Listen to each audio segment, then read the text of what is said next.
The November wind cut through the Bighorn Mountains like a sharpened blade, howling between the pine trees and rattling the shutters of the small log cabin nestled in the valley's embrace.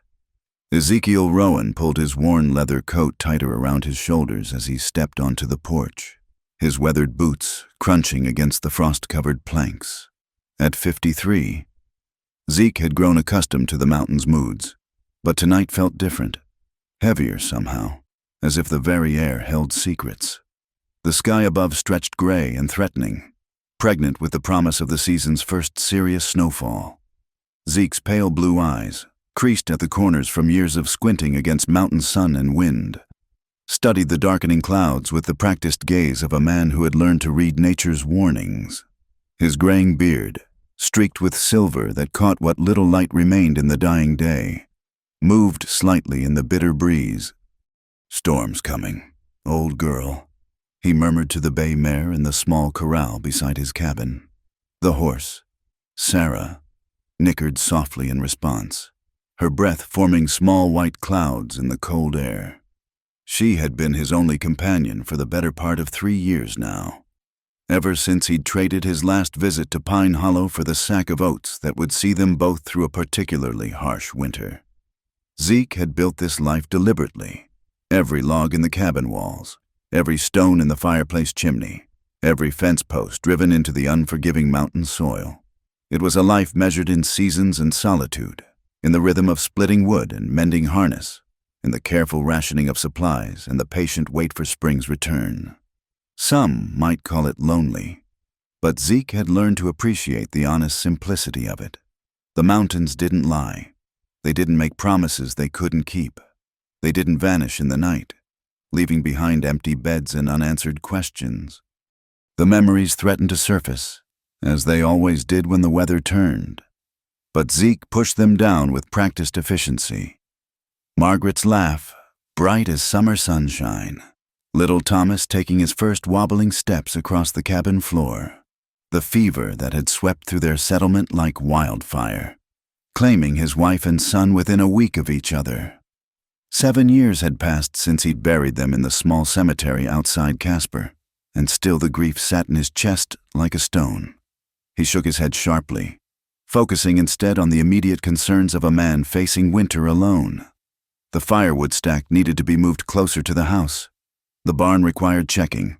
A loose board had been rattling for days. Sarah and the 2 milk cows would need extra feed if the storm lasted more than a day or 2. The cabin itself was modest but well built, a testament to Zeke's years of experience as a carpenter before he'd retreated to these heights. Chinked logs kept out the worst of the wind, and the stone fireplace drew well enough to heat the main room and small bedroom. A root cellar, dug deep into the hillside behind the cabin, held preserves, salt pork, dried beans, and flour enough to last until spring. It wasn't luxury, but it was survival. And that had been enough for Zeke Rowan for longer than he cared to remember. As he moved toward the barn to begin the evening chores, Zeke's thoughts turned to the patterns that governed his days. Rise before dawn, tend the animals, check his small vegetable garden, now harvested and prepared for winter's sleep. Hunt when the larder grew thin. Fish the mountain stream when the trout were running. Mend what needed mending. Build what needed building. Read by lamplight from his small collection of books. The Bible that had been his father's. A volume of Shakespeare's plays. And a treatise on animal husbandry that had proved more practical than poetry, but less comforting than scripture. The wind picked up as he opened the barn door, setting the weathered wood groaning on its hinges. Inside, the 2 cows, Bessie and Martha, stood contentedly chewing their cud, their large dark eyes regarding him with bovine patience. Zeke had named them after his mother and sister, finding some small comfort in speaking familiar names aloud, even if only to livestock. "Evening, ladies," he said softly, running a gentle hand along Bessie's flank as he reached for the milking stool. "Looks like we're in for a blow tonight." The rhythm of milking was meditative, the warm hiss of milk against the pail's sides a counterpoint to the wind's growing intensity outside. Zeke's hands moved with automatic skill, his mind wandering to practical considerations. The storm would likely pin him inside for at least a day, possibly 2. He had enough split wood stacked by the door to keep the fire going, enough food to see him through a week if necessary. Water wouldn't be a problem. The stream that ran past his cabin rarely froze completely, and he had barrels enough to store what he needed. It was a life that required constant vigilance, careful planning, and the kind of self-reliance that had been bred into men of his generation. Zeke's father had been a farmer in Ohio, a man who understood the weight of responsibility and the price of mistakes. A man takes care of his own, the elder Rowan had always said, whatever the cost. The irony wasn't lost on Zeke that he now had no one to take care of but himself and a handful of animals. Perhaps that was what drew him to these high places, the simplicity of it, the reduction of life to its most essential elements: food, shelter, warmth, the basic mathematics of survival. As he finished with the milking and moved to fork hay into the feeding troughs, the first fat snowflakes began to drift past the barn's single window. They fell slowly at first, almost lazily. But Zeke could sense the storm's building power in the way the wind shifted and strengthened. By morning, there would be serious snow on the ground. He secured the barn against the coming weather, checking latches and making sure the water troughs were filled. Sarah watched him work from her stall, her intelligent eyes reflecting a calm trust that never failed to humble him. Animals, he reflected, were often better judges of character than people. They responded to consistency, to gentle strength, to the kind of quiet competence that asked for nothing in return. Back at the cabin, Zeke built up the fire and settled into his evening routine, a simple supper of beans and salt pork, accompanied by coffee strong enough to wake the dead and cornbread baked that morning in his Dutch oven. As he ate, the storm outside intensified, the wind now howling like something alive and angry, rattling the windows and sending occasional puffs of smoke back down the chimney. The lamplight cast dancing shadows on the cabin walls, illuminating the sparse but functional furnishings. A rough-hewn table and 2 chairs, though Zeke couldn't remember the last time the second chair had been occupied. A shelf, holding his few books and the tin cup that had been his grandfather's. The Winchester rifle that hung over the mantelpiece, cleaned and oiled but unused for any purpose more serious than hunting deer. As the night deepened and the storm reached its full fury, Zeke found himself thinking about the strange weight that had settled over him as evening approached. 7 years of mountain solitude had taught him to trust his instincts, and something about this night felt different. Not dangerous, exactly, but significant somehow, as if the very air hummed with possibility. He dismissed the feeling as the product of too much time alone and too much weather. But as he banked the fire and prepared for bed, Ezekiel Rowan couldn't shake the sense that change was coming to his mountain refuge, carried on the wind like snow. Outside, the storm raged on, transforming the familiar landscape into something wild and strange. While inside the cabin, a solitary man settled into sleep, unaware that by morning, his carefully ordered world would be forever altered. The storm struck with the vengeance of an angry god just before midnight, transforming the gentle snowfall into a howling wall of white that seemed to swallow the world whole. Zeke woke to the sound of something heavy striking the cabin's north wall, likely a branch torn loose by the wind, and lay listening to the fury outside. The temperature had dropped so sharply he could see his breath in the dim glow of the banked fire's embers. By dawn, the world beyond his windows had vanished beneath a blanket of snow that drifted against the cabin walls like white sand dunes. The storm showed no signs of abating. If anything, it seemed to have gained strength during the night, the wind driving the snow horizontally across the landscape with such force that Zeke could barely make out the dark outline of the barn through the swirling white. He dressed quickly in the cold cabin, pulling on wool socks, heavy boots, and the thick coat that had served him through countless mountain winters. The animals would need tending, storm or no storm, and the longer he waited, the deeper the drifts would become. Sarah and the cows were hardy beasts, bred for this country, but even they had their limits. Zeke lit a kerosene lantern and stepped out into the maelstrom. The wind hit him like a physical blow, driving ice crystals into his face with stinging force. He bent his head and pushed forward, following the rope he'd strung between cabin and barn years ago for precisely this purpose. The world had become a white void, the familiar landmarks of his small domain erased by the storm's fury. The barn offered blessed relief from the wind, though the building groaned and creaked under the assault. Sarah nickered a greeting as he entered, and both cows regarded him with the patient resignation of creatures accustomed to hardship. Zeke went about his morning routine with methodical efficiency, milking, feeding, checking water troughs that had developed a skin of ice overnight.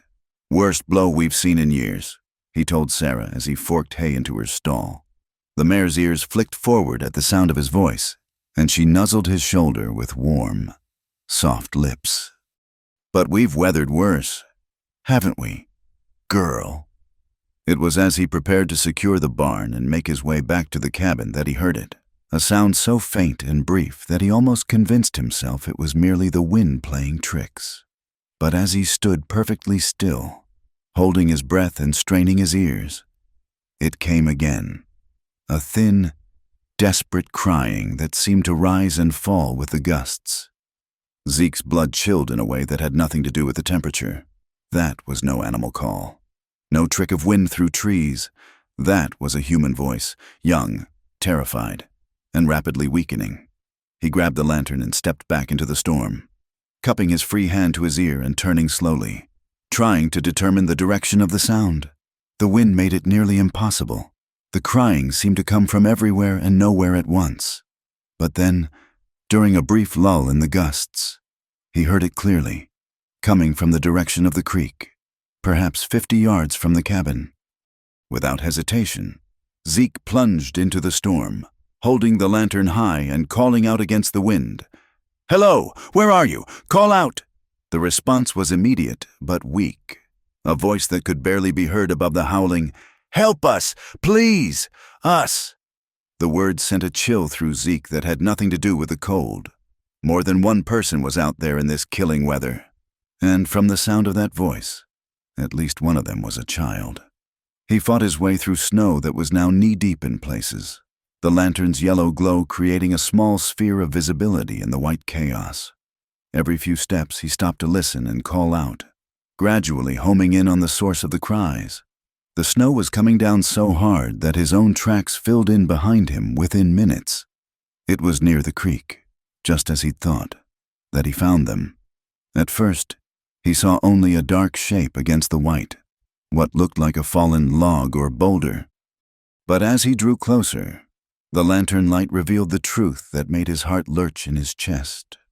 Two small figures huddled together beneath what appeared to be an inadequate blanket, pressed against the trunk of a massive pine that offered minimal shelter from the storm. They were children. He could see that much even in the poor light, and they were barely moving. "Lord have mercy," Zeke breathed, setting down the lantern and dropping to his knees beside them. They were twins, a boy and a girl, who couldn't have been more than 8 or 9 years old. Their clothes, what little he could see of them beneath the snow, were soaked through and wholly inadequate for this weather. The girl's lips were blue with cold, and both children's faces held the pallor of advanced hypothermia. The boy seemed barely conscious, his breathing shallow and rapid. "It's all right now," Zeke said, his voice gentle despite the urgency he felt. "I'm going to get you both warm and safe." The girl's eyes fluttered open at the sound of his voice, large, dark eyes filled with a mixture of fear and desperate hope. She tried to speak but could manage only a whisper. Is Caleb, is he?" "He's alive," Zeke assured her, though he could see the boy was in grave condition. "What's your name, sweetheart?" "Clara," she managed through chattering teeth. This is my brother Caleb." Without wasting another moment, Zeke scooped the boy into his arms. The child was frighteningly light and cold as ice, and motioned for Clara to follow. "Can you walk?" She nodded and struggled to her feet, swaying dangerously but maintaining her balance. Zeke could see the fierce determination in her young face, the protective instinct that had probably kept them both alive through the night. The journey back to the cabin was a nightmare of wind and driving snow. Clara stumbled repeatedly, her strength nearly spent, and twice Zeke had to stop and help her up while maintaining his grip on her unconscious brother. The lantern swung wildly in his free hand, casting dancing shadows that made the familiar path seem alien and treacherous. By the time they reached the cabin, all three of them were coated in snow and ice. Zeke kicked open the door and carried Caleb directly to the fireplace, setting him down on the worn rug before the hearth. Clara collapsed beside her brother, her small body shaking uncontrollably. "Clara, I need you to listen to me," Zeke said as he quickly built up the fire, adding kindling and logs until the flames leaped high. "We need to get you both out of these wet clothes and into something warm." "Can you help me?" She nodded weakly, her teeth chattering so violently she could barely speak. Zeke brought blankets from his bedroom, heavy wool blankets that his grandmother had woven decades ago, and began the careful process of warming the children. He'd seen hypothermia before, knew that warming them too quickly could be as dangerous as the cold itself. He heated water on the stove and prepared weak tea with honey, coaxing small sips into Clara while working to warm Caleb's hands and feet. The boy's breathing was worryingly shallow, his skin pale and waxy, but gradually, so gradually that Zeke feared it might be his imagination, some color began to return to the child's cheeks. As the children slowly warmed by the fire, Zeke found himself studying their faces in the flickering light. They were beautiful children. Despite their ordeal, Clara with dark hair that would probably curl when dry, and intelligent eyes that seemed far too old for her young face. Caleb shared her coloring but had a softer, more delicate appearance that spoke of a gentle nature. More troubling were the signs that this hadn't been their first hardship. Their clothes, while of decent quality, showed signs of long wear and careful mending. Clara's hands, when he'd helped her with the tea, bore the calluses of a child who'd known work, and there was something in the girl's eyes, a wariness that spoke of experiences no child should have. "Clara," Zeke said gently as she began to show more awareness, "can you tell me how you came to be out in the storm? Where did you come from?" She looked at him for a long moment, as if weighing whether to trust him. Finally, she spoke, her voice still weak but clearer than before. "We've been walking for 3 days. Mama told us to find the mountain man with the hawk on his hand." Zeke's blood ran cold. He looked down at his left hand, where a faded blue tattoo of a hawk in flight marked his knuckles, a relic from his younger days, when he'd served briefly with a cavalry unit. Very few people knew about that tattoo, and fewer still would think to describe him by it. "What was your mama's name?" he asked quietly. "Miriam?" Clara whispered. "Miriam Carter. She said you'd know what to do." The name hit Zeke like a physical blow. Miriam Carter, sweet Miriam who'd been Margaret's closest friend, who'd stood beside him at his wife's graveside and promised to visit when she could. Miriam, who'd married a traveling preacher and moved south toward Colorado Territory years ago. "Where's your mama now?" Zeke asked, though he feared he already knew the answer. Clara's eyes filled with tears that she'd been too cold and too frightened to shed before. "She died," she whispered. "The fever took her 2 weeks ago, before she passed. She told us to find you. She said you were good people, that you'd help us." Zeke felt something break open in his chest, a dam of emotion he'd kept carefully controlled for 7 long years. These children, orphaned and alone, had walked for 3 days through increasingly dangerous weather to find him based on their dying mother's faith in a man she hadn't seen in years, as if summoned by his thoughts. Caleb's eyes fluttered open. The boy looked around with confusion and fear until his gaze found his sister, and then some of the tension left his small frame. "Clara," he whispered. "I'm here," she assured him, reaching out to take his hand. "We made it, Caleb. We found him." Caleb's eyes shifted to Zeke, studying the older man's face with the serious expression of a child who'd been forced to grow up too quickly. "Are you the mountain man Mama told us about?" Zeke found himself unable to speak for a moment, overwhelmed by the weight of responsibility these 2 small souls represented. Finally, he managed to find his voice. "I reckon I am "Son, and you're both safe now. That's a promise." As he watched the children huddle together before his fire, alive but bearing the marks of unimaginable hardship, Ezekiel Rowan realized that his carefully ordered world of solitude and self-sufficiency had just come to an end. These weren't just two more souls seeking shelter from the storm. They were his responsibility now, his to protect and care for, and somewhere in the distance, barely audible beneath the howling wind, he could swear he heard the sound of approaching hoofbeats. The morning brought an eerie stillness that followed the storm's fury like a held breath. Zeke woke to find both children curled together on the thick rug before the fireplace, wrapped in his warmest blankets. Clara's arm was protectively draped over her brother, even in sleep maintaining the vigilant pose that spoke of too many nights spent guarding against unseen dangers. Caleb's breathing had improved considerably during the night, though his small face still held a pallor that concerned Zeke.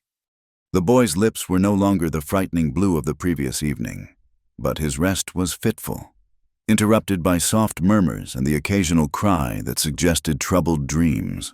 Moving quietly so as not to disturb them, Zeke built up the fire and put coffee on to boil.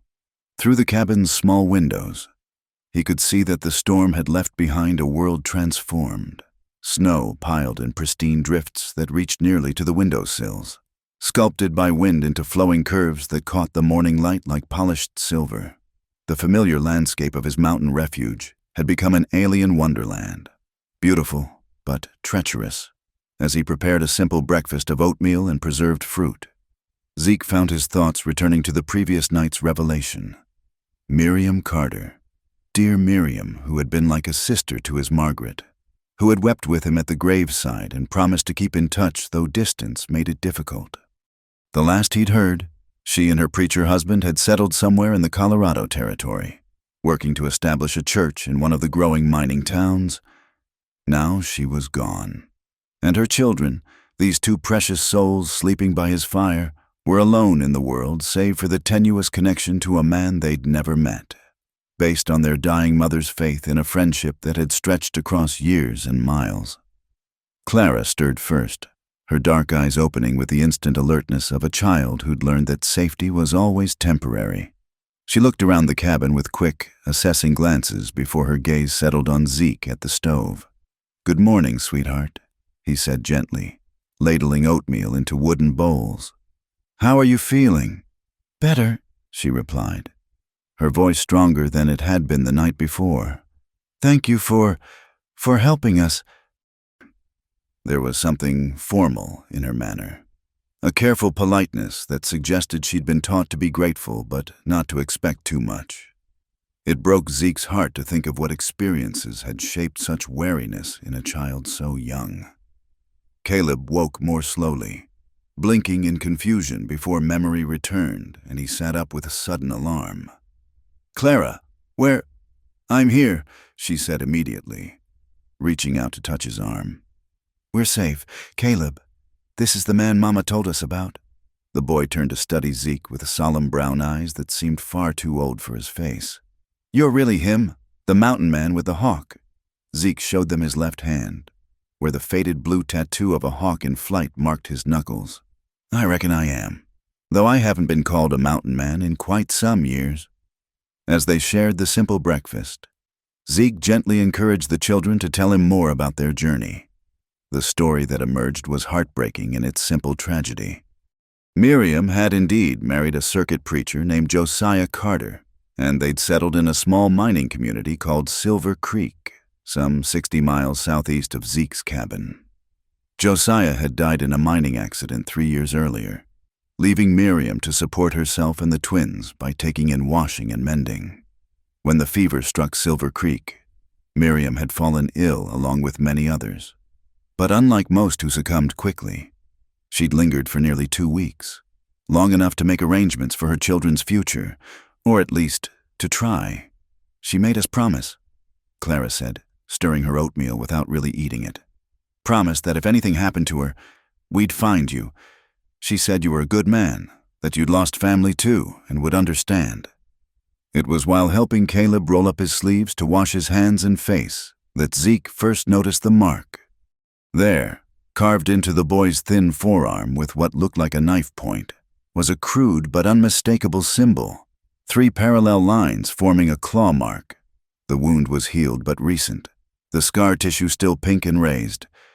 Zeke's blood chilled. He'd seen that mark before, years ago during his brief time wearing a badge in the mining camps. It was the sign of the Crowder Gang, a group of claim jumpers, thieves, and worse, who had terrorized the territory for years before supposedly being driven out by federal marshals. "Caleb," he said carefully, trying to keep his voice casual. "How did you get this mark on your arm?" The boy's face went pale, and he instinctively pulled the sleeve down to cover the scar. Clara moved closer to her brother, her expression guarded. "Tell him," she whispered to Caleb. "Mama said we could trust him." Caleb's voice was barely audible when he finally spoke. "A man came to see Mama before she died, a bad man with mean eyes. He said we belonged to him now, that Mama owed his boss money and we were payment. He had other men with him," Clara added, her small hands clenched into fists. "They held Caleb down and cut that mark into his arm, said it meant we were marked, that they could find us anywhere." Zeke felt a cold rage building in his chest, not the hot anger of impulse, but the steady, purposeful fury of a man who'd seen too much evil in his lifetime. "What did this man look like?" "Big," Caleb said, touching his arm through the sleeve. "With yellow hair and gold teeth. He had a voice like gravel. And he smelled bad, like whiskey and tobacco and something else. Something rotten." The description sent another chill through Zeke. He'd heard tell of a man matching that description, Silas Crowder himself, the leader of the gang that bore his name. If Crowder was still operating in the territory, and if he'd marked these children as his property, then their arrival at Zeke's cabin was more than just a request for shelter. It was the beginning of a war. "How long ago was this?" Zeke asked. 3 days before Mama died. Clara said, "That's when she told us we had to leave, that we had to find you before they came back. She said," the girl's voice broke slightly, "she said you were the only one who could protect us." Zeke studied the children's faces, seeing not just their individual fear, but the shared trauma that bound them together. They'd already endured more than most adults could handle: the loss of their father, their mother's slow death, the violation of being branded like cattle, and then a desperate 3-day flight through increasingly dangerous weather. "Listen to me, both of you," he said, his voice gentle but firm. "Whatever happened before, whatever those men did, it ends here. You're under my protection now, and I give you my word that no one is going to hurt you again." Clara's eyes filled with tears she'd been holding back for days, weeks perhaps. "But what if they find us? What if they come here?" Zeke looked toward the Winchester hanging over the mantelpiece, then back at the children. "Let them come," he said quietly. "This mountain has hidden me for 7 years, and I know every tree, every rock, every trail for miles around. More importantly, I know how to fight, and I know what's worth fighting for." As if summoned by his words, Caleb began to mutter in his sleep during an afternoon nap, his small body thrashing restlessly under the blankets. Clara knelt beside him, stroking his hair and whispering soothing words. But the boy's agitation only increased. "He's coming," Caleb mumbled, his eyes still closed. "The bad man with the gold teeth. He's coming to take us back. He said he'd find us wherever we go." "Shh," Clara whispered, but Zeke could see the fear in her own eyes. "It's just a dream, Caleb. We're safe now." But Zeke wasn't so sure it was just a dream. Children, he'd learned, often sensed things that adults missed, and Caleb's fevered words carried the ring of prophecy rather than simple nightmare. That evening, as Zeke prepared their supper, he found himself listening more carefully to the sounds outside the cabin. The storm had passed, leaving behind a crystalline stillness that carried sound farther than usual. When an owl called from the pine grove near the creek, he noted its location. When Sarah nickered softly in the barn, he wondered what had caught her attention. It was Clara who first put voice to what they were all feeling. As they sat by the fire after supper, She looked up at Zeke with those two old eyes and asked, "Do you think they'll really come for us?" Zeke considered lying, offering false comfort. But these children had already seen too much truth to be satisfied with empty assurances. "I think it's possible," he said. "Men like that don't usually give up easily, especially when they think something belongs to them." "But we don't belong to anyone," Caleb said with sudden fierceness. "Mama said we were free people, that nobody could own us." "Your mama was right," Zeke assured him. "But sometimes bad men don't care about what's right. Sometimes they only understand force."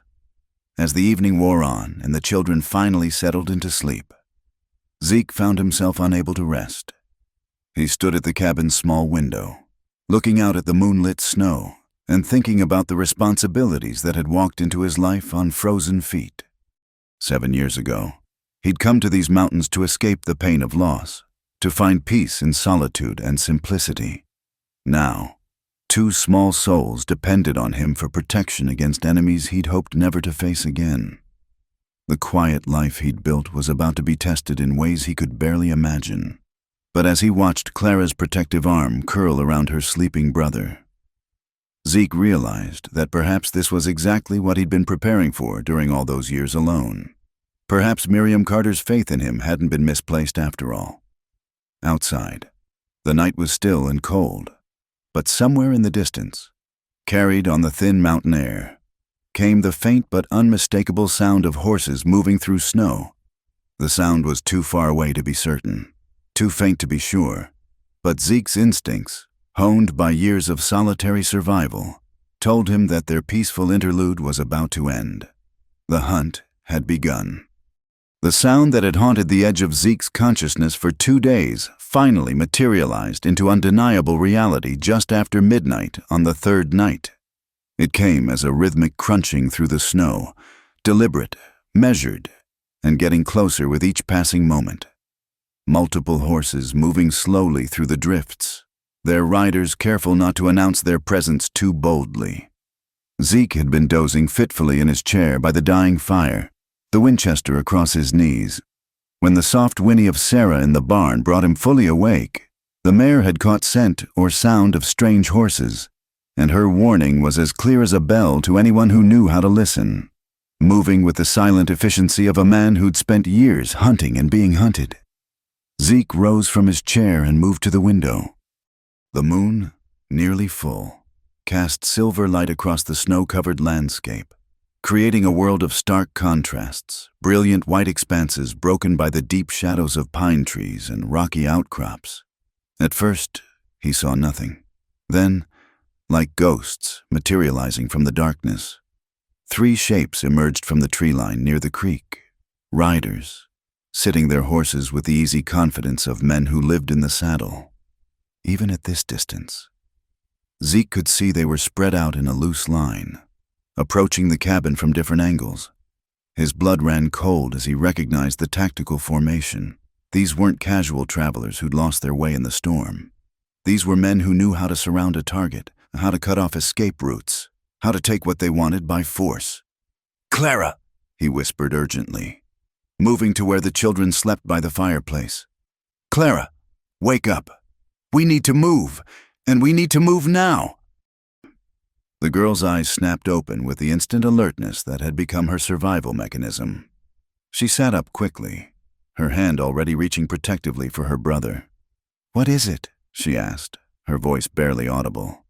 "The men you told me about," Zeke said, helping her to rouse Caleb. "They're here." Caleb woke with a gasp, his eyes wide with terror as the implication sank in. "The bad men? They found us?" "Hush now," Zeke said, gathering the children's few belongings. "Remember what I told you about the hiding place?" 3 days earlier, Zeke had shown them the root cellar, not the obvious one behind the cabin where he stored his supplies, but a smaller, more cunningly concealed space beneath the cabin's floorboards, accessible through a hidden trapdoor near the back wall. It was barely large enough for 2 small children, but it was lined with stones and completely invisible from above. "You get down there and you stay quiet, no matter what you hear," Zeke instructed, pulling up the concealed section of flooring. "Don't come out until I come for you personally. You understand?" Clara nodded solemnly, but Caleb grabbed Zeke's sleeve with desperate fingers. "What if they hurt you? What if you can't come back for us?" Zeke knelt to look the boy in the eyes. "Then you wait until morning, and if I'm not here, you take your sister and you head for Pine Hollow. Ask for Reverend Boone or Mrs. Haskins. Tell them Zeke Rowan sent you. They'll know what to do." As the children disappeared into the hidden space, Zeke replaced the floorboards and scattered the rug and furniture to conceal any trace of disturbance.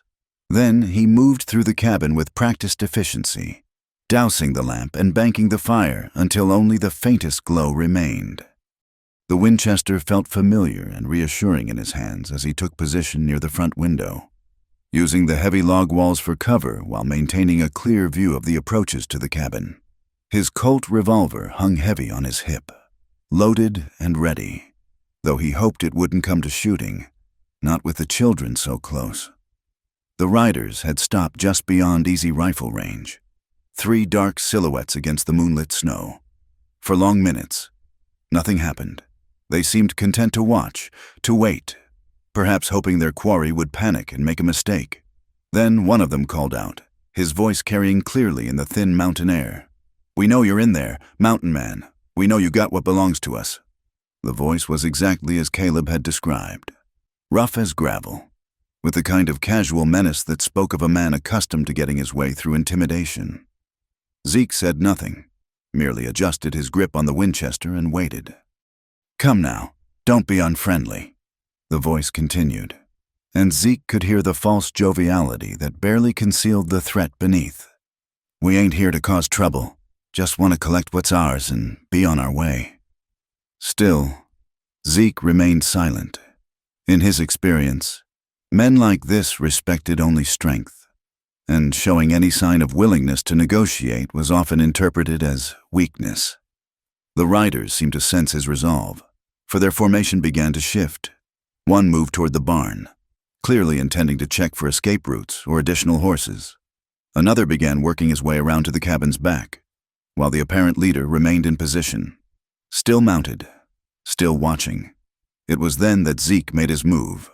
Rather than wait passively for them to complete their encirclement, he slipped out the cabin's back door, moving with the ghost-quiet step that years of mountain living had taught him.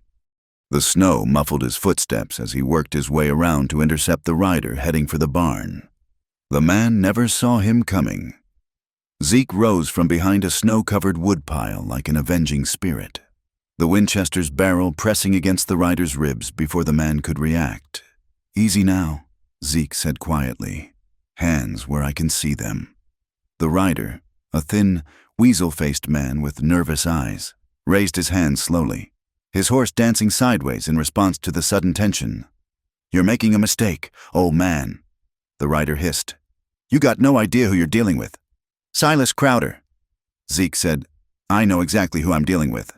Question is, does he know who he's dealing with?" The man's eyes widened in surprise, but before he could respond, his leader's voice rang out again from the front of the cabin. "Ezra, you find anything back there?" Zeke pressed the rifle barrel more firmly against the man's side.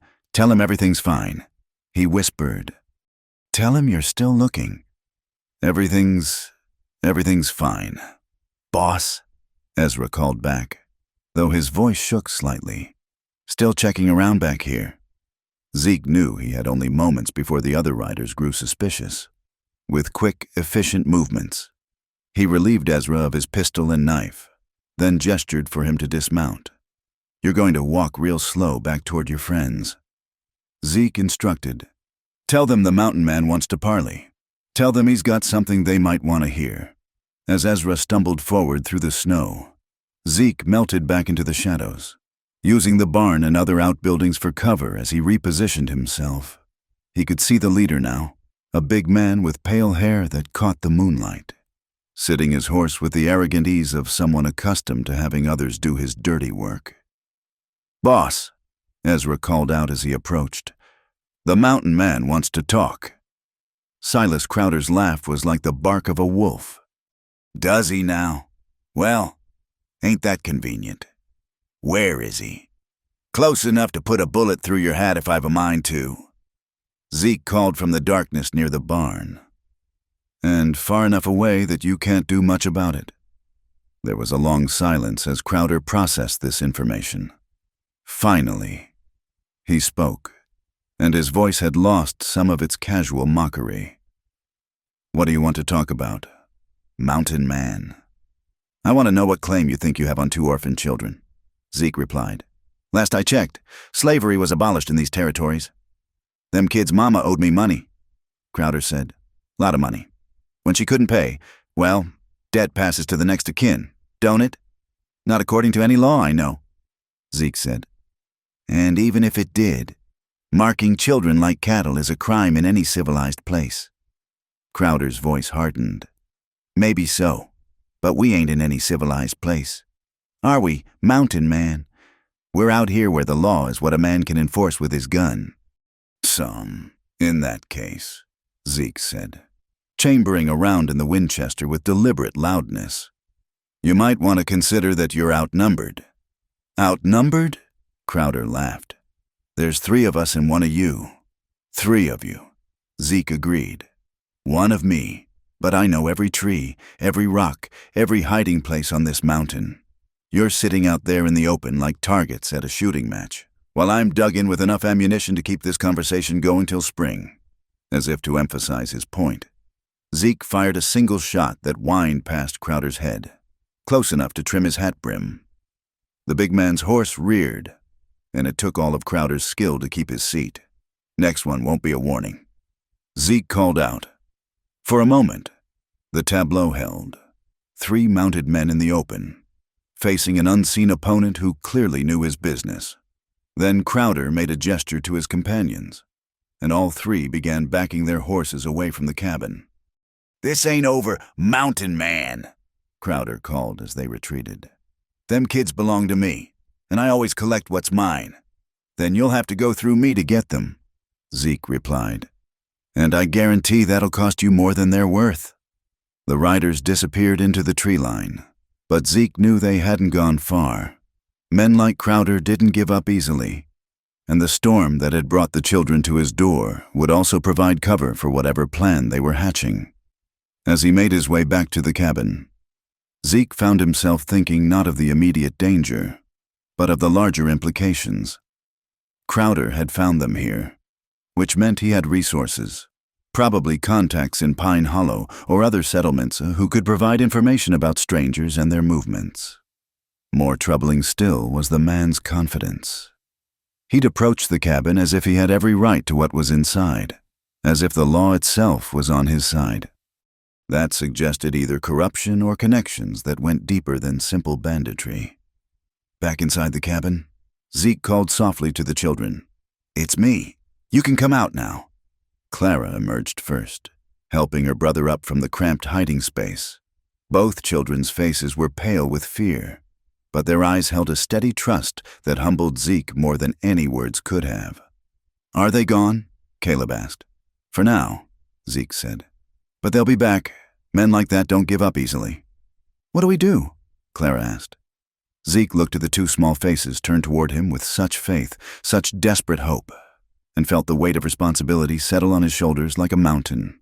We get ready, he said simply. And we make sure that when they come back, we're ready for them. As dawn approached and the children finally fell into exhausted sleep, Ezekiel Rowan stood watch at his window, planning for a war he'd never wanted but could no longer avoid. Somewhere out there in the snow-covered wilderness, dangerous men were making plans of their own, and the morning would bring new challenges that would test everything he believed about justice, family, and the price of doing what was right. The gray light of dawn revealed what Zeke had suspected throughout the long, sleepless night. Crowder and his men hadn't retreated far. Fresh horse tracks circled the cabin at a distance, and broken branches in the pine grove spoke of men who'd spent the dark hours watching and planning. The message was clear. They weren't giving up, merely regrouping. Zeke stood at his kitchen window, sipping coffee that had grown bitter from too much time on the stove, studying the tracks that told the story of the night's surveillance. 3 sets of hoof prints, sometimes converging, sometimes spreading wide as the riders had scouted different approaches to the cabin. Professional work, he noted grimly. These weren't simple bandits stumbling through the wilderness. They were men who knew their business. Behind him, the children were awakening by the fireplace, their sleep having been restless and filled with whispered fears. Clara sat up first, as always, her dark eyes immediately scanning the cabin for signs of danger before gently rousing her brother. "Morning," Zeke said softly, not turning from the window. "How did you sleep?" "Not much," Clara admitted, helping Caleb to his feet. "Every sound made us jump." Caleb moved to stand beside Zeke, peering out through the frost-etched glass at the pristine snow beyond. "Are they still out there?" "Oh, they're out there," Zeke confirmed. "Question is what they're planning to do about it," as if summoned by his words. Movement caught his eye near the tree line. A single rider emerged from the pines, hands clearly visible and empty, moving slowly toward the cabin. Not Crowder himself, this was a smaller man, older, with the careful movements of someone who'd learned to be cautious around dangerous situations. "Stay back from the windows," Zeke instructed the children, reaching for his Winchester, "and be ready to get to your hiding place if I give the word." The rider stopped about 30 yards from the cabin, well within rifle range but far enough to make conversation possible. He was a grizzled man in his 60s, Zeke judged, with gray whiskers and the weathered look of someone who'd spent his life outdoors. Most telling were his clothes, not the rough gear of an outlaw, but the simple, practical garments of a working man. "Hello, the cabin," the rider called out. "I'm asking for a word, peaceful-like." Zeke cracked open the front door, keeping the Winchester ready but not obviously threatening. "Say your piece."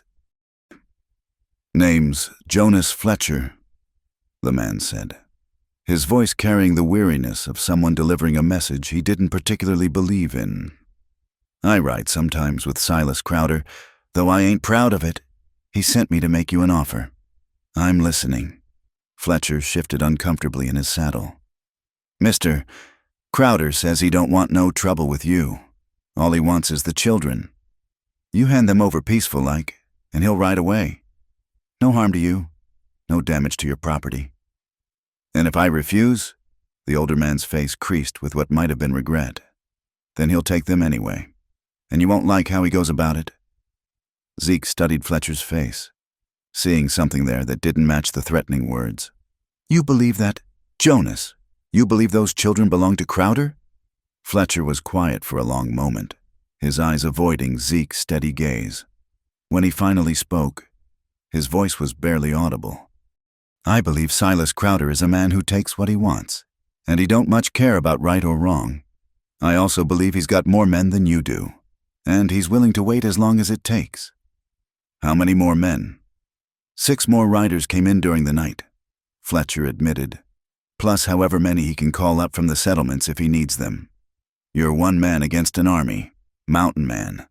Brave as you might be, those ain't odds any reasonable person would take."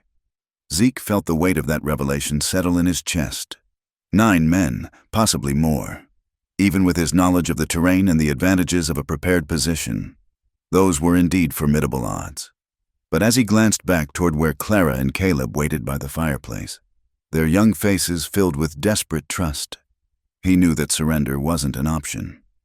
"Tell Crowder something for me." "Jonas," Zeke said. "Tell him that Ezekiel Rowan says those children are under his protection, and any man who wants to harm them will have to go through him first. Tell him that includes Silas Crowder himself." Fletcher's shoulders sagged. "I was afraid you'd say something like that." "One more thing," Zeke added. "You seem like a decent man who's gotten himself mixed up with the wrong people. If you want to ride away from this, now would be a good time, because what's coming next isn't going to be pleasant for anyone involved." The older man looked at him for a long moment, something like respect flickering in his weathered features. "I appreciate the offer, mountain man, but I got debts to Crowder that can't be paid any other way. My grandson, Crowder's got him working in his operations down south. Boy's only 14, and if I cross Silas," he shook his head, "some chains can't be broken so easy." Zeke nodded, understanding the terrible mathematics of survival that trapped good men in service to evil ones. "I'm sorry to hear that. Jonas, truly I am." Fletcher touched his hat brim in a gesture that might have been respect or farewell. "I'll deliver your message. But Zeke Rowan, if that's truly your name, you might want to spend some time thinking about whether dying for 2 children you barely know is worth it." "I've been thinking about it all night," Zeke replied. "Turns out it is." As Fletcher rode back toward the tree line, Zeke closed the door and turned to face the children. Both were pale but composed, their young faces showing the kind of premature maturity that came from witnessing too much adult conflict. "Are we going to die?" Caleb asked with the directness of childhood. "Not if I can help it," Zeke said, "but I need you both to understand something. The men out there aren't going to give up easily. This cabin might not be safe much longer." Clara's hand found her brother's, squeezing tight. "Where would we go?" "There's a place," Zeke said, thinking of the abandoned mining camp about 3 miles up the mountain. "A place where we can hold out longer, make them work harder for whatever they think they're going to get." He moved to his supply closet, pulling out the canvas bags he used for hunting trips. "We need to pack light food, blankets, ammunition, only what we can carry." As they worked, Zeke found himself thinking about the deeper implications of Fletcher's visit. Crowder wasn't just a common outlaw if he had operations spread across multiple territories. If he could call up men from settlements when needed, that suggested a level of organization and influence that made him far more dangerous than a simple gang leader. More troubling still was the casual way he claimed ownership of children, as if human beings were just another commodity to be bought, sold, and collected. Zeke had seen such attitudes during his brief time wearing a badge. Men who viewed others as property, who believed that might truly did make right. "Mr. Rowan?" Clara's voice interrupted his dark thoughts. "That man, Fletcher, he seemed different from the others." "He did," Zeke agreed. "Sometimes good people get caught up in bad situations, and they can't see a way out. Like us," Caleb said quietly. "No," Zeke said firmly. "Not like you. You did see a way out. You came to me, and I'm going to make sure you stay out." The sound of approaching horses interrupted their preparations. Not one rider this time, but several, and they weren't bothering with the pretense of peaceful conversation. Through the window, Zeke could see at least 6 mounted men spreading out in a loose semicircle around the cabin's front approach. Silas Crowder himself was easy to identify, a big man with pale hair that caught the morning light, sitting his horse with the arrogant ease of someone accustomed to having others fear him. Even at this distance, Zeke could see the gold tooth that caught the light when he smiled. "Time's up, Mountain Man," Crowder called out. "Send out the children, and we'll call this even." Instead of answering, Zeke moved to the cabin's back door, checking the route he'd scouted during the night. The path to the old mining camp was treacherous in winter, but it offered cover and the chance to reach more defensible ground. "Clara, Caleb," he said quietly, "remember what I told you about the camp up the mountain? It's time to go." The children shouldered their small packs with the grim efficiency of refugees who'd learned to travel light. Clara helped her brother with his coat while Zeke gathered his own gear, the Winchester, his Colt, extra ammunition, and the few supplies they'd need to survive in the wilderness. "We'll go out the back," he explained. "There's a gully that runs behind the cabin, gives us cover for the first 100 yards. After that, we'll have to move fast and hope they don't have the whole mountain surrounded." As they prepared to leave, Crowder's voice rose again, and this time the false joviality was gone entirely. "I know you can hear me in there. Rowan, I'm losing patience, and when I lose patience, people get hurt." Zeke touched the children's shoulders, meeting their eyes one last time before they stepped into the unknown. "Whatever happens out there, you stay close to me. If we get separated, you head for the high country and don't look back. Understand?" They nodded, their young faces set with determination that would have been admirable in adults and was heartbreaking in children. "All right then," Zeke said, checking his weapons one final time. "Let's show these men what mountain folk are made of." He opened the back door cautiously, scanning the approaches for any sign of watchers. The gully he'd mentioned was there, carved by spring runoff and now filled with snow that would muffle their footsteps, but also slow their progress. Behind them, Crowder's voice rose to a roar. "Last chance! Mountain Man! Send them out, or we're coming in!" But Ezekiel Rowan and the two children who'd brought purpose back to his solitary life were already gone, melting into the wilderness like ghosts, beginning a flight that would test everything they had learned about survival, courage, and the true meaning of family. The war for Clara and Caleb's freedom had begun in earnest, and the mountain itself would be their battlefield. The abandoned mining camp lay 3 miles up the mountain, accessible only by a treacherous goat path that switchbacked through stands of pine and across wind-scoured ledges of granite. Zeke had discovered it during his second year in the mountains, when tracking a wounded elk had led him to the remnants of a played-out gold claim. The miners had departed hastily, leaving behind a collection of rough-built structures that had weathered the mountain storms with stubborn persistence. By the time they reached the camp, all 3 fugitives were exhausted. The climb had taken nearly 2 hours through snow that sometimes reached Caleb's waist, and the thin mountain air left them gasping with each labored step. But the elevation also provided advantages. From here, they could see the approaches from below, and the narrow path made it impossible for mounted men to approach without warning. The main cabin, while smaller than Zeke's own home, was solidly built with thick log walls and a stone chimney that drew well. More importantly, it commanded a view of the entire valley below, where the smoke from Zeke's abandoned cabin still rose in the distance, a signal that Crowder's men had found it empty and had likely vented their frustration on his belonging. "We should be safe here for a while," Zeke said, helping Clara settle her exhausted brother on a makeshift bed of pine boughs and blankets. "That path we just climbed, it's the only way up, and no horse alive could make that climb in winter." Caleb's face was pale with exhaustion, but his eyes held a question that had been building throughout their desperate flight. "Mr. Rowan, why are you helping us? You don't even know us." It was a fair question, and one that Zeke had been asking himself.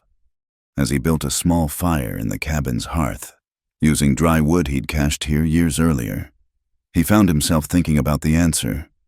"Your mama," he said finally. "Miriam. She and my wife were close as sisters once. When my Margaret died, Miriam was one of the few people who understood what that meant." Clara looked up from where she was organizing their meager supplies. "Mama never told us about your wife. Margaret was special," Zeke said, his voice soft with memory. "She had a laugh that could light up a room, and a way of making everyone feel welcome. When the fever took her and our boy Thomas, I thought the world had ended." The fire caught, sending warm light dancing across the cabin walls. In the growing warmth, the children began to shed some of their tension, and Zeke saw in their faces an echo of the trust that Miriam must have felt when she'd sent them to find him. "Mama said you lost your family too," Clara said gently. "She said that's why you'd understand." She was right, Zeke acknowledged. Losing people you love, it changes a man, makes him want to protect what's left of goodness in the world. As the afternoon wore on and they settled into their temporary refuge, Clara surprised Zeke by reaching into her small bundle and producing something she'd carried through their entire ordeal, a worn leather Bible that had obviously been treasured. "Mama wanted me to give you this," she said, holding it out with careful hands. "She said it had belonged to your wife, that you'd lent it to her years ago when Papa died." Zeke's breath caught in his throat as he recognized the brown leather binding, the brass corners worn smooth by countless readings. It was indeed Margaret's Bible, one he'd thought lost forever when Miriam and her husband had moved south. "She kept it all these years," he whispered, running his fingers over the familiar cover. "There's more," Clara said. "Mama said to tell you to look at the place where she marked." Opening the Bible carefully, Zeke found a ribbon bookmark placed at the Book of Ruth. There, pressed between the pages like dried flowers, were several folded papers. His hands trembled slightly as he unfolded them, revealing documents that made his heart race with possibility and dread. The first was a letter in Miriam's careful handwriting, dated just days before her death. My dear Ezekiel, if Clara is reading this to you, then my worst fears have come to pass, and I am gone. I pray you will forgive me for the burden I am placing on your shoulders. But there was no one else I could trust with my children's lives. You were always the strongest man I knew, and I believe you will understand what these papers mean. The deed is for land in Sweetwater Hollow, 20 acres that Josiah bought with his life insurance money before he died. It's good land, with water rights and timber, worth more than most folks realize. But Silas Crowder has been trying to claim it for years, saying Josiah owed him gambling debts. It's not true. Ezekiel, my husband was many things, but he was never a gambling man. Crowder has tried every trick in the book to get his hands on that land, forged papers, false witnesses, even threats. When I wouldn't sell, he said my children would pay my debts instead. That's when I knew I had to get them away from here. The children are the rightful owners of that property, and the deed is clear and legal.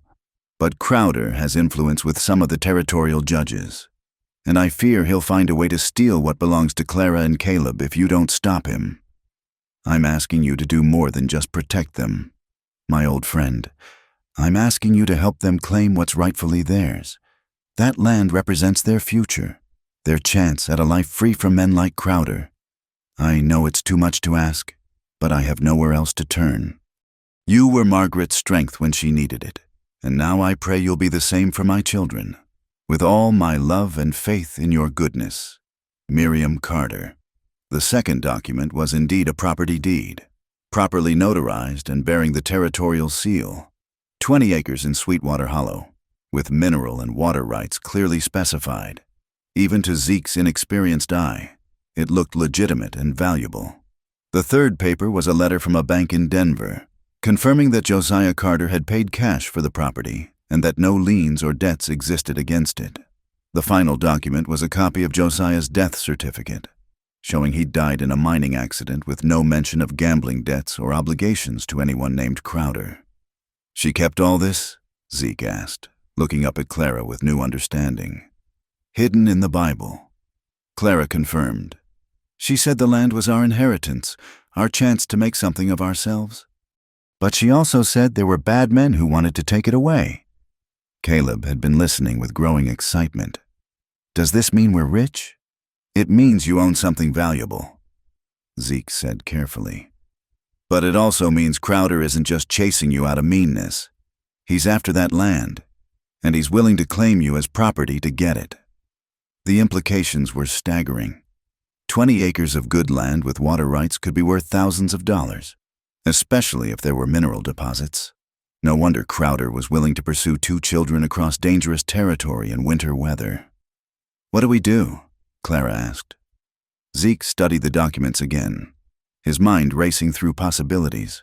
We need to get these papers to someone who can help, a territorial judge who isn't in Crowder's pocket, or maybe a federal marshal. But first, we need to survive long enough to make that happen.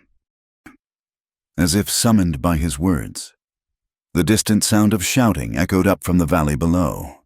Through the cabin's single window, Zeke could see tiny figures moving around his abandoned home, and the dark smudge of smoke suggested they were venting their frustration on his property.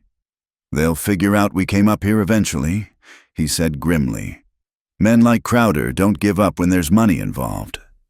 Clara moved to stand beside him at the window, her young face set with determination that reminded him powerfully of her mother.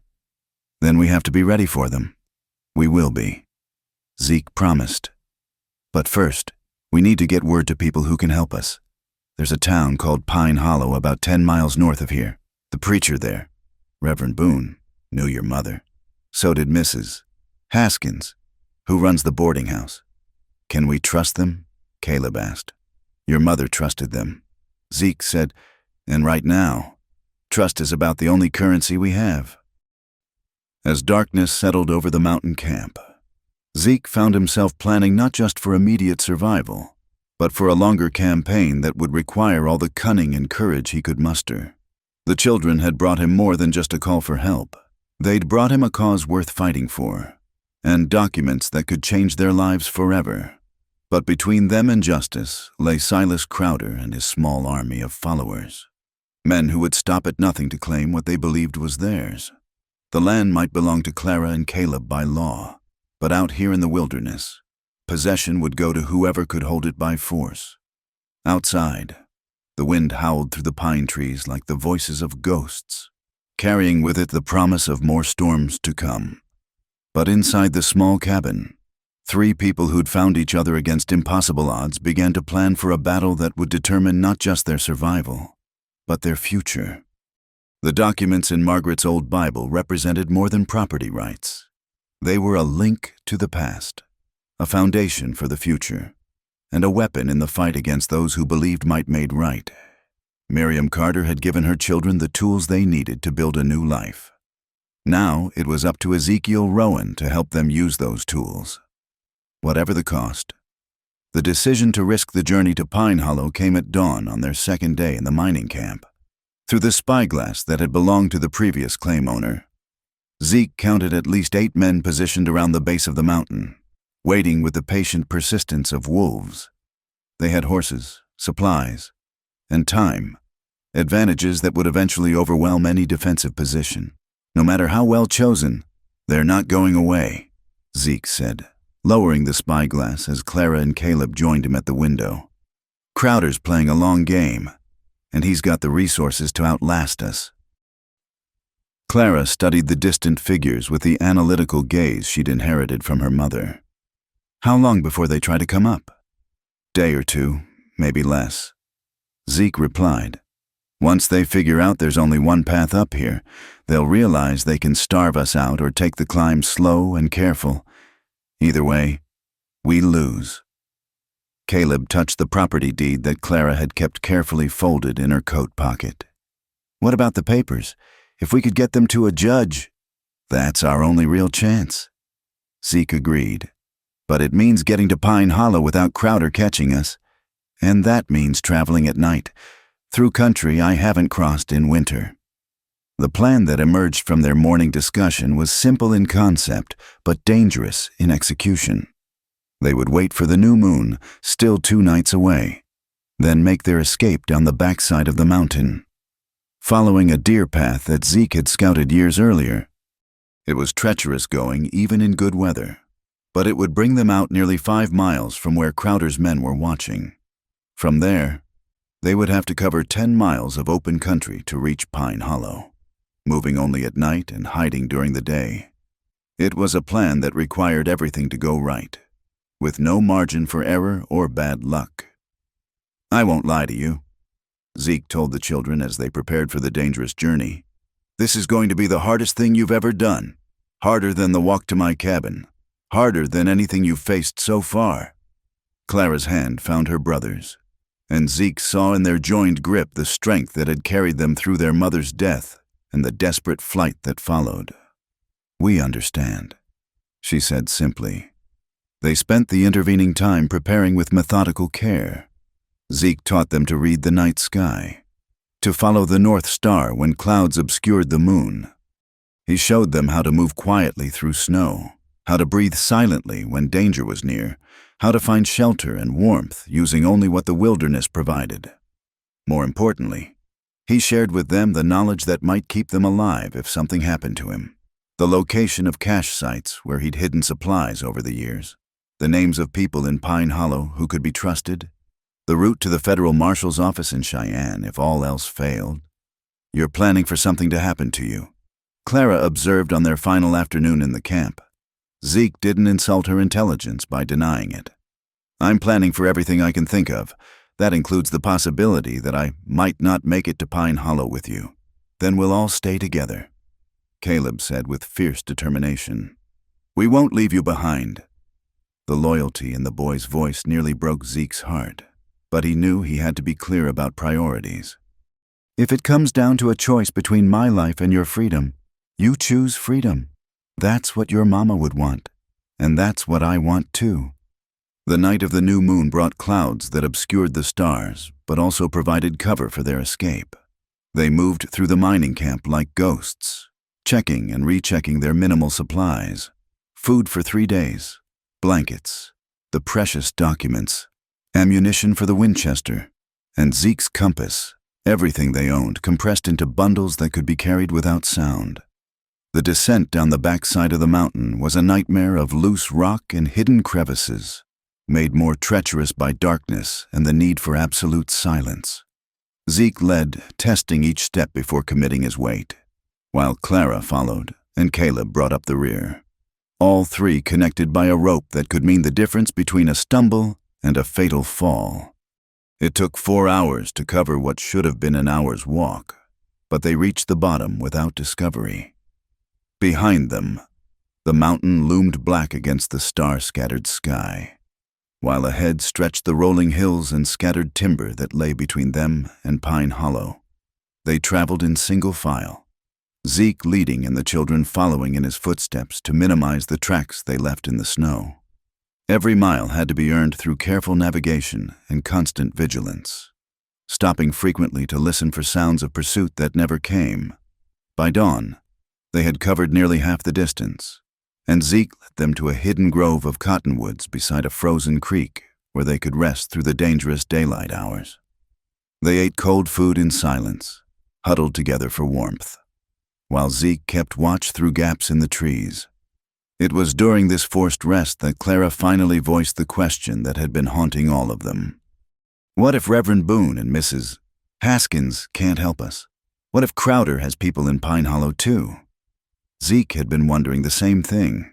A man with Crowder's resources and ambition wouldn't limit himself to remote mining camps and isolated cabins. He would have contacts, perhaps even allies, in the settled communities where legitimate business was conducted. Then we keep moving, he said.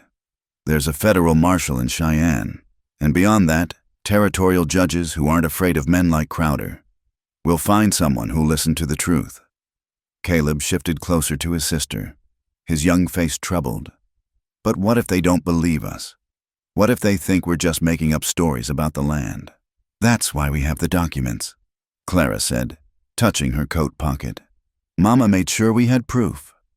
As the day wore on and they rested in their hidden shelter, Zeke found himself thinking about the courage these children had shown. They'd lost everything: parents, home, security. Yet they continued to fight for a future that existed only in legal papers and fading memories. Their determination reminded him of qualities he'd thought he'd lost along with his own family. The second night's travel brought them within sight of Pine Hollow's scattered lights, but also revealed a complication that made Zeke's blood run cold. Riders were moving along the main road into town, at least 3 men on horseback, traveling with a purposeful pace of people who knew exactly where they were going. Crowder's men? Clara whispered. Could be, Zeke replied grimly. Or could be he sent word ahead, told people in town to watch for us. They circled wide around the main approaches, using a creek bed to mask their final approach to the settlement. Pine Hollow was larger than Zeke remembered, perhaps 200 souls now, with a main street that boasted a general store, saloon, boarding house, and the small church where Reverend Boone preached to anyone willing to listen. The preacher's house sat behind the church, a modest frame building with warm light glowing in the windows despite the late hour. Zeke studied the surrounding area carefully, looking for signs of watchers or traps, before finally deciding they had no choice but to trust in Miriam's faith in these people. Stay close, he murmured to the children. If anything goes wrong, you run for those trees behind the cemetery and wait for me there.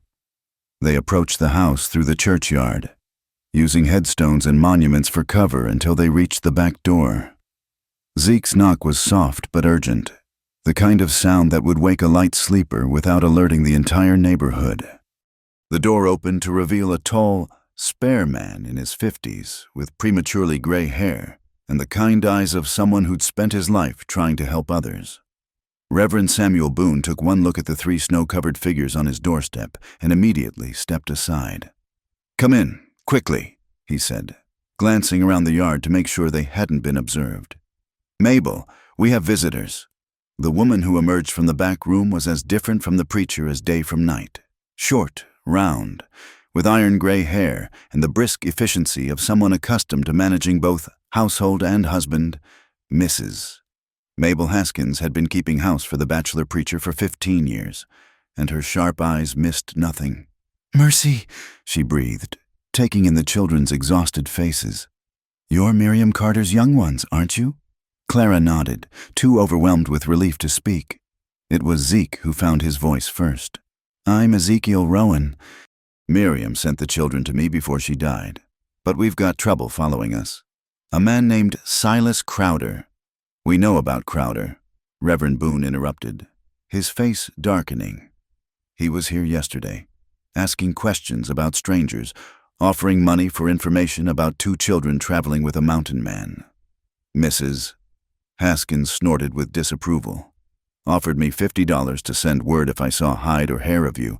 I told him what he could do with his money, though not in language suitable for mixed company." The relief that flooded through Zeke was almost overwhelming. These people, at least, could be trusted. But Boone's next words brought the danger back into sharp focus. "He's got men watching the roads," the preacher said. "And I heard tell he's offered $100 to anyone who brings him information about your whereabouts. That's more money than most folks in Pine Hollows see in a year. Some might be tempted." Mrs. Haskins agreed.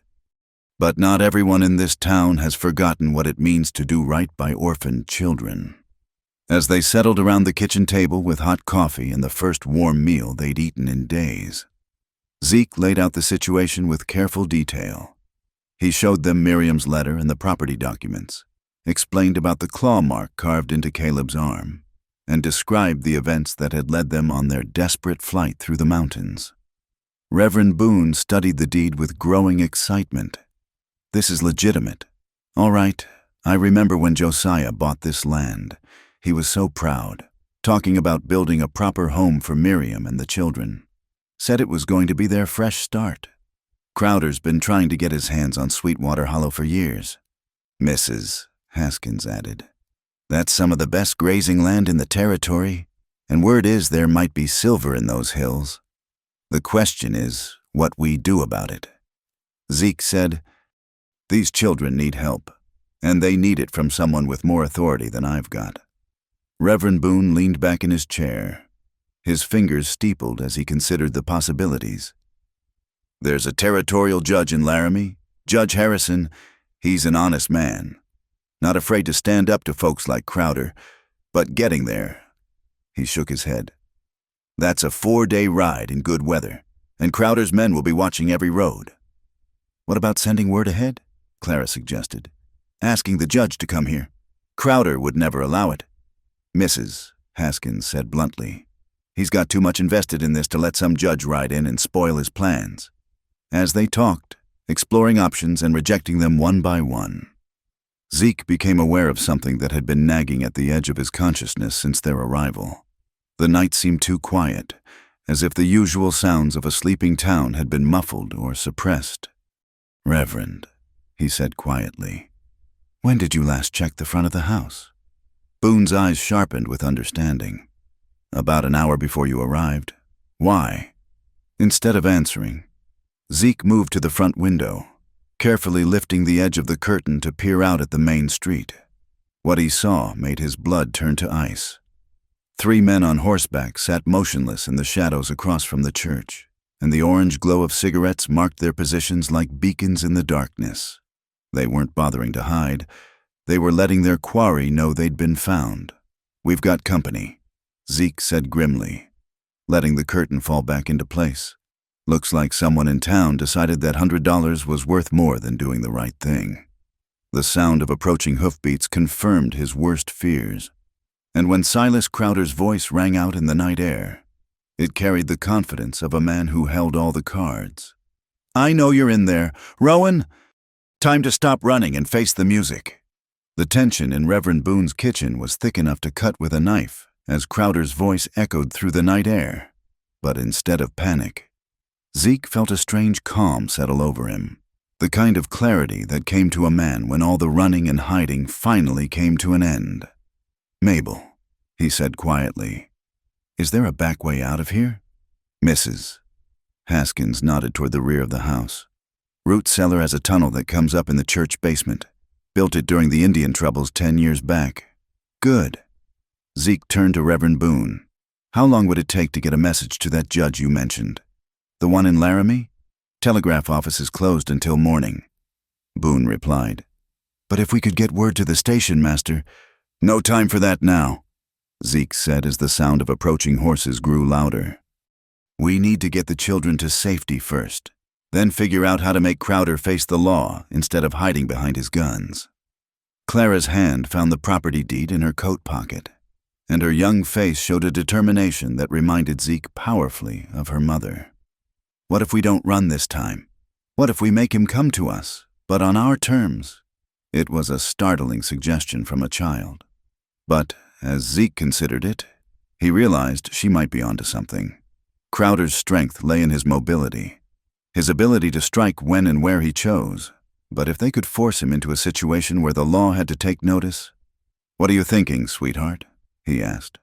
The church, Clara said, her eyes brightening with possibility. It's the biggest building in town, and everyone would hear if there was trouble there. Crowder might be willing to break into a private house, but would he dare attack a church with the whole town watching? Reverend Boone's eyebrows rose. You want to make a sanctuary play, like in the old days?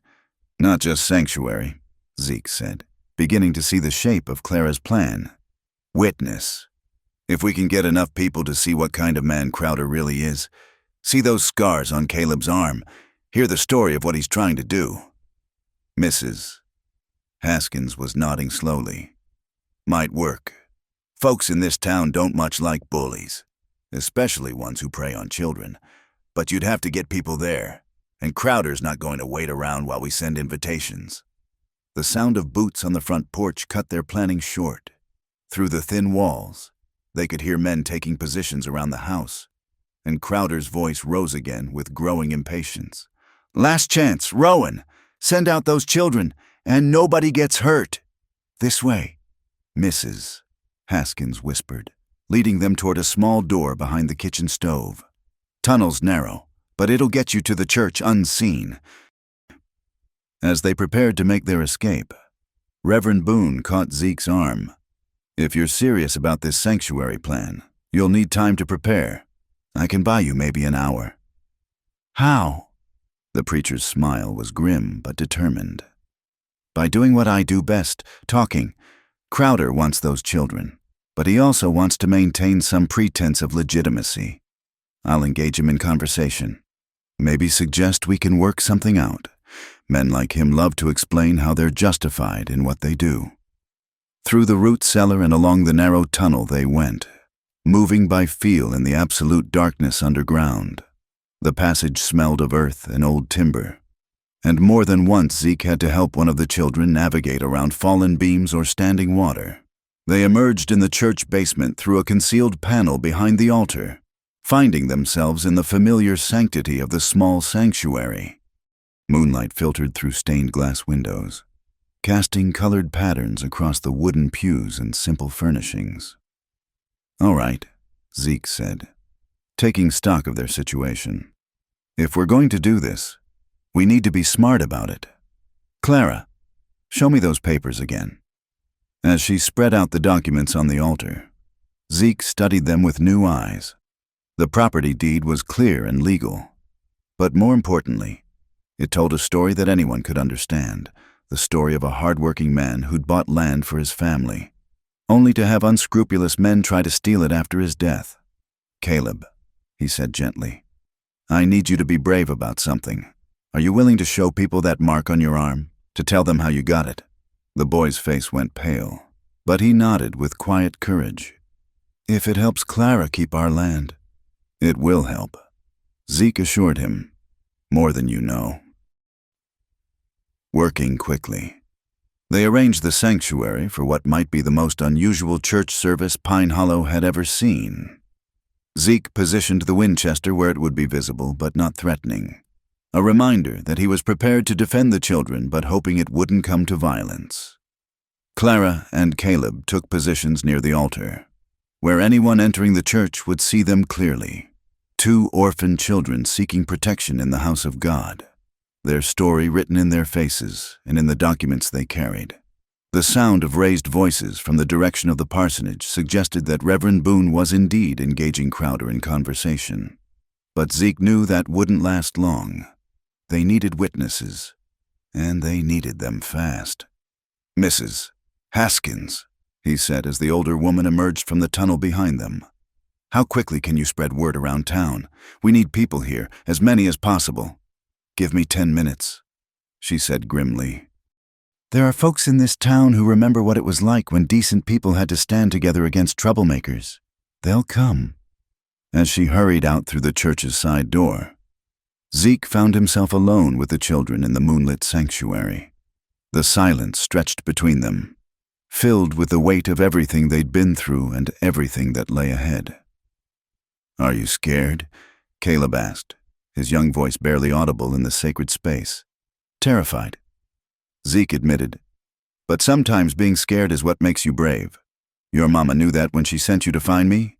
She was scared too, but she did what needed doing anyway." Clara moved to stand beside the altar, her hand resting on the property deed that represented their future. "Win or lose, at least we'll face it together." The first townspeople began arriving within minutes. A trickle at first, then a steady stream as word spread through Pine Hollow's small community. The blacksmith came, still wearing his leather apron. The school teacher arrived with her husband, farmers and shopkeepers, families with children, even some of the working girls from the saloon, all drawn by Mrs. Haskins's urgent summons and their own curiosity about the drama unfolding in their quiet town. As the pews filled with concerned faces, Zeke felt a growing sense of hope. These weren't just witnesses. They were neighbors. People who understood the value of community and the importance of protecting those who couldn't protect themselves. Reverend Boone appeared at the church's main entrance, his face flushed from what had obviously been a heated discussion. Behind him, framed in the doorway like a vision from a nightmare, stood Silas Crowder. The man was even more imposing up close, broad-shouldered and tall, with pale hair that caught the moonlight and eyes that seemed to catalog everything they saw. His expensive clothes and confident bearing spoke of a man accustomed to getting his way. But there was something else in his expression now, surprise at finding the church filled with townspeople instead of the easy victims he'd expected. Well, Crowder said, his voice carrying easily through the sanctuary. "Quite a gathering you've managed to arrange, Reverend, though I'm not sure what you hope to accomplish." Boone moved to stand behind the pulpit, his presence lending weight to the proceedings. "These people have come to hear the truth, Mr. Crowder, about you, about these children, and about the land you're trying to steal." "Steal?" Crowder's laugh was harsh. "That's a strong word, preacher, especially when you don't know all the facts." "Then enlighten us," Clara said, stepping forward with a courage that took Zeke's breath away. "Tell everyone here about the debts you claim my father owed. Show them the papers that prove your right to pursue us." Crowder's eyes narrowed as he studied the girl who dared to challenge him. "You're a spirited little thing, aren't you? But spirit won't change the facts. Your father was a gambling man who bit off more than he could chew." "Liar." The word came from Caleb, spoken with quiet conviction that carried clearly through the silent church. "Papa never gambled. He said it was a sin to risk money that belonged to his family." "Boy's got a point," called out someone from the pews. "Josiah Carter was known for being careful with money." Crowder's confidence flickered for just a moment, but he pressed on. "Children often don't know their parents as well as they think. But regardless of debts, these two belong with me now. I've got legal papers." "Show them," Zeke interrupted, stepping into the aisle with the Winchester held casually at his side. "If you've got legal claim to these children, let everyone see the documents." For the first time since entering the church, Crowder hesitated. "I don't need to justify myself to a collection of farmers and shopkeepers. But you do need to justify yourself to the law," said a new voice from the back of the church. "And I represent the law in these parts." Every head turned to see a lean man in a marshal's badge making his way down the aisle. Deputy U.S. Marshal William Garrett had arrived in Pine Hollow on the evening stage, drawn by a telegram from a concerned citizen who'd witnessed Crowder's threatening behavior. "Marshal Garrett," Reverend Boone said with obvious relief. "Thank you for coming. Wouldn't miss it," Garrett replied, his keen eyes taking in the scene before him. "Now then, Mr. Crowder, I understand you have some claims to make regarding these children?" Crowder's face had gone ashen, but he rallied quickly. "These children are bound to me by their mother's debts. I have every right—" "To do what?" Marshal Garrett asked quietly. "To carve marks into a child's arm like he was livestock." At the marshal's nod, Caleb stepped forward and rolled up his sleeve, showing the assembled crowd the crude claw marks that had been cut into his flesh. The gasps and murmurs of outrage that rose from the pews were like a physical blow to Crowder's composure. "That mark," Clara said, her young voice steady and clear, "was cut into my brother by this man's orders. He said it meant we belonged to him, like cattle or horses." The mood in the church shifted palpably, the initial curiosity of the townspeople hardening into something far more dangerous. These were frontier people, accustomed to rough justice and protective of children in a way that transcended law and custom. Marshal Garrett studied the scar with professional interest, then turned to face Crowder with the expression of a man who'd seen enough to reach a verdict. "Mr. Crowder," he said formally, "you're under arrest for the assault and attempted kidnapping of minor children." As the marshal's words echoed through the sanctuary, Zeke felt something he hadn't experienced in 7 long years, the satisfaction of seeing justice served and innocence protected.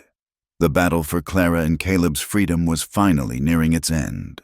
But even as Crowder's hands were bound with iron shackles, his eyes promised that this defeat was only temporary. Men like him didn't give up easily, and the war for Sweetwater Hollow was far from over.